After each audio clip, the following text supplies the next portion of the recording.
Welcome to our journey into the fascinating world of plants. Today, we'll explore how plants reproduce sexually, ensuring the survival and diversity of their species. Ready? Let's dive in. Plants exhibit a range of reproductive strategies that allow them to thrive in their unique environments. These strategies are shaped by factors like water depth, current, availability of light, and nutrient levels. The primary reproductive mechanisms in aquatic plants include sexual reproduction via flowers and seeds and sexual reproduction through vegetative propagation. Here's a breakdown of the main strategies.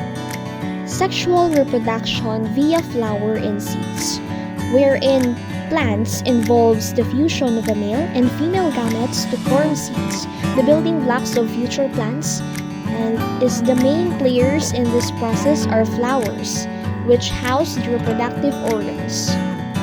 First is pollination.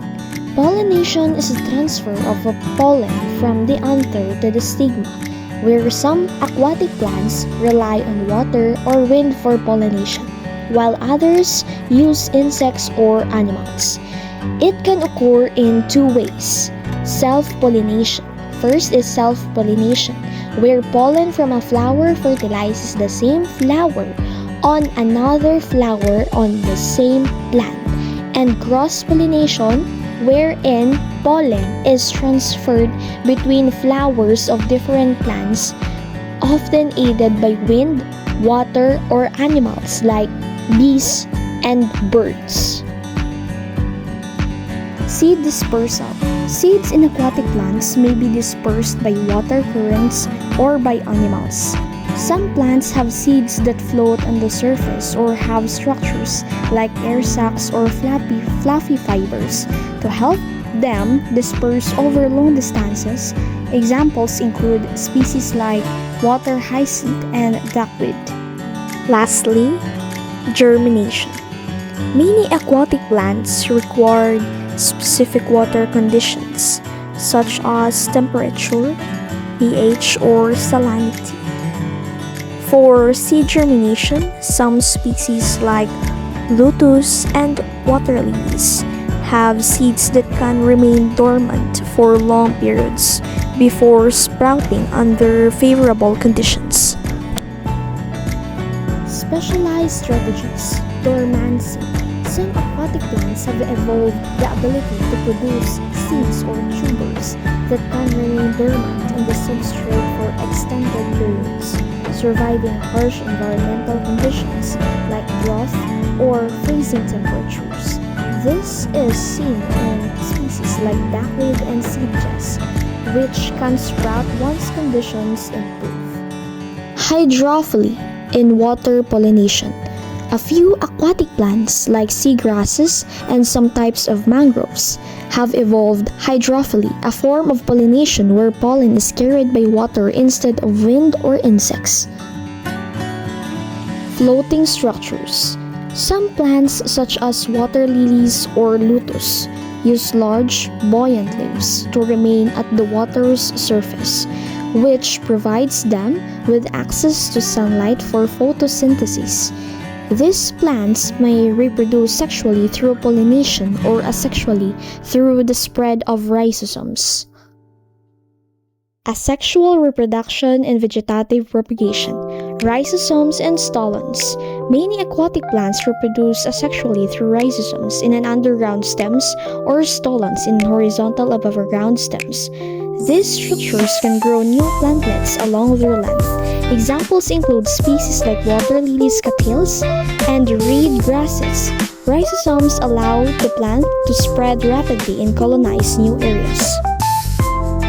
Fragmentation. Some aquatic plants can regenerate from small fragments of plant material. For instance, duckweed and water hyacinth can reproduce quickly by producing daughter plants from parts of their stems or leaves. This allows for rapid colonization of a habitat when conditions are favorable.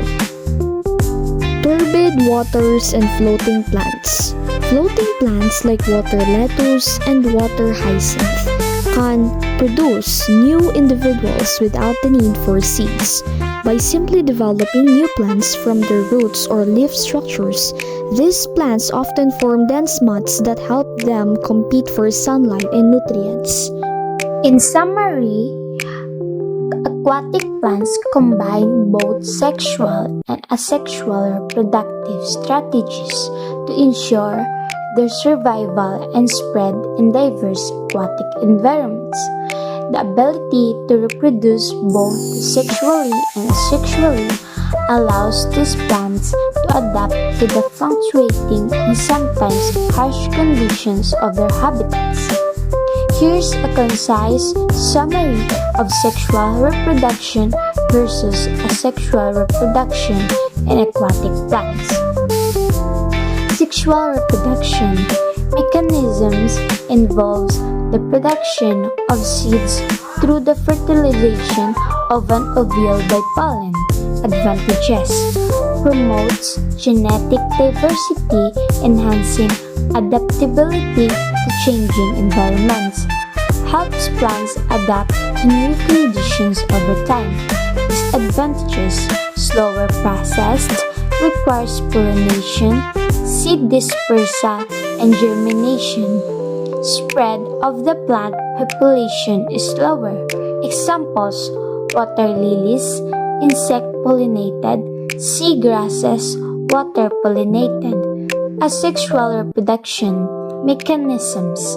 New plants are produced without fertilization, often via fragmentation, rhizomes, stolones, or tubers. Advantages: rapid spreads and colonization of new areas, no need for pollination, efficient and stable conditions, survival through specialized structures like tubers or rhizomes.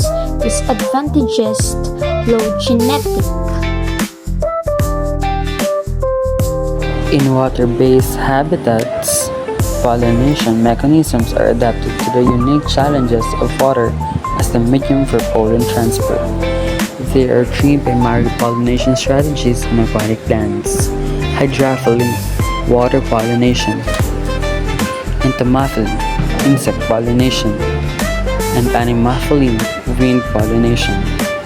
First is the hydrophily, water pollination. Mechanism: pollen is carried by water current to fertilize flowers. Examples: submerged plants like eelgrass and seagrasses release pollen into the water, which is carried to the female flowers. Floating plants like water lilies may also use water to transport pollen between flowers. Advantages: efficient in aquatic environment where pollination methods are limited. Disadvantages: pollen dispersal can be random and less directed, leading to lower pollination success compared to insect or wind pollination. Number 2. Entomophily, insect pollination. Mechanism: pollination is carried out by insects such as bees, beetles, or flies that visit flower for nectar or pollen. Examples: water lilies and lotus have large showy flowers that attract insects for pollination. Mangroves also rely on insects for pollination, through their flowers may be adapted for both land and water-based pollinators. Advantages: more targeted and efficient than water pollination as insects move between specific plants. Disadvantages: depends on the presence of suitable pollinators which may not always be abundant in aquatic environment. Anemophily, wind pollination. Mechanism: pollen is carried by the wind to fertilize flowers. Examples: some mangroves and reeds rely on wind to disperse their pollen, especially in coastal or shallow water environments. Advantages: does not require pollinators and can cover large distances. Disadvantages: less efficient than insect pollination as pollen must be dispersed over long distance, and there is greater risk of low pollination success. Summary: hydrophily, pollen moves via water, typical of submerged or aquatic plants like seagrasses. Entomophily, Insect pollinators are common in plants like water lilies. Anemophily. Wind disperses pollen seen in coastal and reed species. Each method is adapted to specific water-based environments, helping aquatic plants reproduce effectively in their unique habitats. Seed dispersal is a critical process for the survival and spread of plant species. While many plants rely on wind, animals gravitate to distribute their seeds. Some plants have adapted to an entirely different mode of transportation through water.